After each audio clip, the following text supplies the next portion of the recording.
កម្ពុជាបានដេញនៅជនជាតិវៀតណាមចំនួន77នាក់ដែលស្នាក់នៅខុសច្បាប់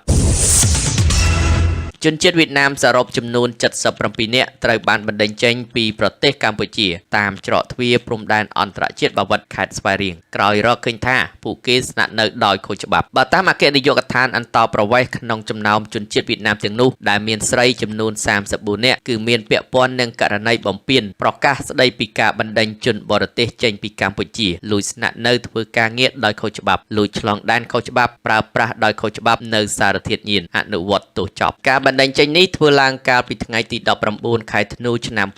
2025តាមការណែនាំពីសំណាក់ឧបនាយករដ្ឋមន្ត្រីក្រសួងមហាផ្ទៃនិងអគ្គនាយកអន្តរប្រវេសន៍ដោយនាយកដ្ឋានស៊ើបអង្កេតនិងអនុវត្តនីតិវិធីទទួលពីនាយកដ្ឋានជនបរទេសមិនមែនអន្តរប្រវេសន៍នាយកដ្ឋានច្រកទ្វារទី1នៃអគ្គនាយកដ្ឋានអន្តរប្រវេសន៍មន្ទីរប្រឆាំងគ្រឿងញៀនក្នុងការដ្ឋាននគរបាលរាជធានីភ្នំពេញខេត្តកណ្ដាលនិងខេត្តស្វាយរៀង